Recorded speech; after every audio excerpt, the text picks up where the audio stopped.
এটা জেনে খুবই আমি আনন্দিত যে এসআর ত্রিপুরাতে চালু হতে যাচ্ছে। আগামী 15 সেপ্টেম্বর থেকে ত্রিপুরায় এসআর চালু হচ্ছে এবং এই এসআর চালুর মাধ্যমে আমরা খুবই আশাবাদী। যারা অবৈধভাবে এই সীমান্তবর্তী রাজ্যে যারা অবৈধভাবে এসেছেন তাদেরকে শনাক্ত করার ক্ষেত্রে খুবই একটা সুযোগ আছে এবং কেননা এসআর এর মাধ্যমে যারা দীর্ঘদিন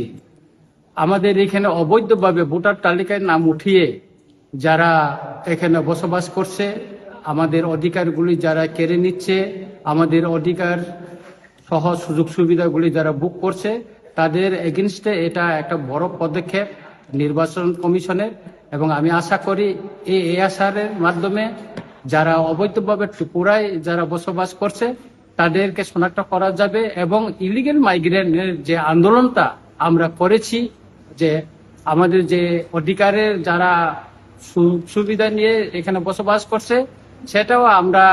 এই এসআর এর মাধ্যমে কিছুটা হলেও আমরা সফল পাবো বলে মনে করছি। এবং আমি ত্রিপুরার সকল অংশের জনগণকে বলবো, আপনারা নির্ভয়ে বিএলওদেরকে সহযোগিতা করুন এবং এসআর কাজে আপনারা সহযোগিতার মাধ্যমে ত্রিপুরার স্বাভাবিক পরিস্থিতি এবং আগামী দিন উন্নয়নের জন্য এবং এখানে যাহাতে বহিরাগতরা এসে আমাদের অধিকার কেউ ছিনে না নিতে পারে সেই ব্যবস্থার জন্য আপনারা একসঙ্গে বিএলওদেরকে সহযোগিতা করে এই এসআর এর কাজটাকে আপনারা সহযোগিতা করুন, এই আবেদন আমার রইল।